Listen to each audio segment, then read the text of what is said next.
নমস্কার সবাই, কিরম আছেন? আশা করি সবাই ভালো আছেন। তাই যে আমার বাপের বাড়ি আমি কিন্তু দোতলায় উঠেছি, তিনতলায় যাবো হলো আম পাড়তে। আমি আর আমার মাস্তিতো বোন। আর এদিকে হলো এই যে ঘরগুলো দেখাচ্ছি সবই কিন্তু এখন ফাঁকা পড়ে রয়েছে, তালা জ্বলতেছে। এই পাশে ঘরগুলো দেখাচ্ছি, এইটা হলো আমার মাইজেজাটা মাইজেমার ঘর। আর এই যে এই পাশে দেখাচ্ছি, এই পাশে হলো আমার সাইজেজাটা সাইজেমার ঘর। আর নিচের তলায় হলো আমার এক সাইডে এরকম বা সাইডে হলো আমার নজাটা নমার ঘর, আর এক সাইডে হলো আমার বাবা আর মার ঘর। তা যাই হোক, এরকম করে কিন্তু উপরতলা নিচতলা করে আমাদের বাড়ির সবাই থাকতো। আর এখন কিন্তু এই বাড়ি এখন ফাঁকা পড়ে রয়েছে, আছে শুধু আমার বাবা আর মা। আমরা সবাই যখন এই বাড়ি থাকতাম তখন যে সবাই কি আনন্দ করতাম সেটা তো আর বলার বাইরে, মানে সেটা আর বলার প্রয়োজন মনে হয় না। কারণ যখন মানে যারা জয়েন্ট ফ্যামিলিতে থাকতো তারাই জানে এর একমাত্র মজা কীরকম। আমরা কিন্তু 7 ভাই 5 বোন, আমরা সবাই যখন এক জায়গায় থাকতাম তখন যে কি মজা হইতো, এত হইচই আনন্দ ফুর্তির মধ্যে দিন কাটাইছি সেটা আর বলার না। এখন এক একজনের কার্যক্ষেত্রে এক এক জায়গায় থাকে।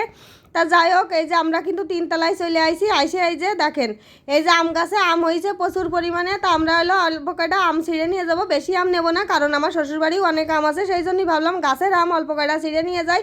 আর এই যে এই সাইডে দেখেন, এই পাশে কিন্তু নারকেল গাছ আছে, এই একদম কর্নারের সাথে একটা নারকেল গাছ ছিল। আর এই ছাদের পাশে যে নারকেল গাছ ছিল সেই নারকেল গাছেতে বেশিরভাগ নারকেল ছিঁড়ে খাইতো আমার দাদারা জামাইবাবুরা। যাই হোক, ওরা পারতে পারতো, সেই জন্যই পারতো। আর আমরা ছোটো ছিলাম সেই জন্যই অত সাহস করে পারতে পারতাম না।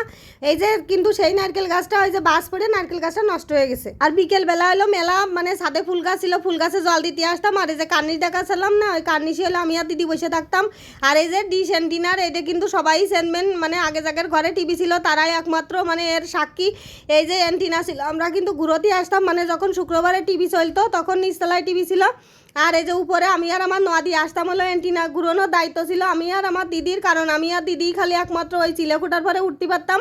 হয় দিদি উঠতো, নয়তো আমি উঠতাম, বেশিরভাগ আমিই উঠতাম। উঠে দিদি নিচেতে মানে বলতো এইভাবে এইভাবে ঘুরো। আর নিচে একদম নিচতলায় একজনরা থাকতো, তারা হলো চিল্লতে এই বামে যা ডানি যা, এই ঝিকঝিক বন্ধ হয়েছে, মানে সে যে কি একটা মধুর স্মৃতি।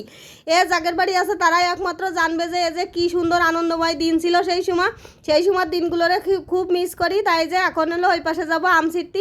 আর এই যে ডিশ অ্যান্টিনার কথা মনে পড়লি মানে এত ভালো লাগে। আর তখন আমাদের বাড়ি এত পরিমাণে ভিড় জমতো, মানে আমরাই টিভি দেখার চান্স পাতাম না শুক্রবার হলে, বুঝেছেন, এরকম একটা পরিস্থিতি। ভাবি যে সেই দিনগুলো যে আবার যদি ফিরে আসতো, ফিরে পেতাম, তাহলে সেই দিনগুলোই চলে যেতাম, মানে যদি ফেরার সুযোগ থাকতো। কিন্তু ফেরার তো কোনো সুযোগ নেই, তো সবাই জানে। কিন্তু স্মৃতি হিসেবে সেই দিনগুলোরে মাঝে মাঝে যখন মানে মনে পড়ে তখন খুবই মানে এত খারাপ লাগে সেটা আর বলার না। তা যাই হোক, এই যে আমার ভাই আম ছিটতেছে, তা আমার মাস্তিতো বোন আইছে, এই যে ওরেও নিয়ে আইলাম সাথে, কলাম যে চলে আম পেড়ে নিয়ে আসি। তাই যে আমরা দুই বোনই মিলে আম ছিটতেছে, আমার ভাই ছিটতিল। তোরে কলাম কি তুই আর আম ছিড়িস না, আমাকে একটু ভিডিও বানাই দে, আমরা কয়টা আম ছিড়ি। তা দেখেন এই যে আমরা কি সুন্দর থল থল ধরে আম ছিটতেছি। আর কলাম না যে খুব বেশি আম নেবো না, ওই কয়েক থল আম ছিঁড়ে নিয়ে চলে যাব। কারণ হলো আমার শ্বশুরবাড়ি, আমি তো দেখাইছি আগের ভিডিও যে আমাদের গাছে কি পরিমাণে আম হয়েছে, ওই জন্যই অত আম নিয়ে খাবে কিটা নষ্ট হবে, সেই জন্যই বেশি আম নিয়ে আসিনি। আর এই যে কয়েক থল আম নিয়ে আমরা নিচেই চলে যাব। আর হলো এখন আবার মানে ওই সময় না, এই ভিডিওটা তো ধরেন আমি বেশ কিছুদিন আগে গেছিলাম বাপের বাড়ি সেই সময়, কিন্তু এখন কিন্তু আমার বাবা মা আমার কাছেই আছেন। কারণ আপনারা সবাই কম বেশি জানেন আমার বাবা অসুস্থ, আমার বাবা মারে আমার কাছে এনে রাখিছি। আর বাবা কিছুদিনের মধ্যে আবার বাড়ি যাবে, কিছুদিনের জন্য ঘুরে আসবে। তা যাই হোক, এই যে আম দেখেন কি সুন্দর থল থল আম ভাঙতি, কি যে মজা লাগদিছে নিজেদের গাছের আমার। আমাদের এই আম্রপালি মানে আম্রপালি আমটা এত সুন্দর মিষ্টি, মানে খুবই টেস্টি আম, সবাই কম বেশি জানে। তারপরে মনে হয় যে আমাদের গাছের আম বুলে বেশি টেস্টি, মানে আমাদের কাছে। এখন যার যার বাপের বাড়ির আম বুলে কথা, টেস্টি তো হবেই। তা যাই হোক, আর কিছু নেব না নিয়ে এখন আমরা নিচেই চলে যাব। আর আমার এই ভিডিওটা যদি আপনাদের কাছে ভালো লেগে থাকে অবশ্যই কিন্তু লাইক কমেন্ট শেয়ার করবেন, সাবস্ক্রাইব করবেন। আর আমার বাপের বাড়ি যে কত স্মৃতি আছে এই মানে এই বাড়িটা ঘিরে, সে তো আর বলার না।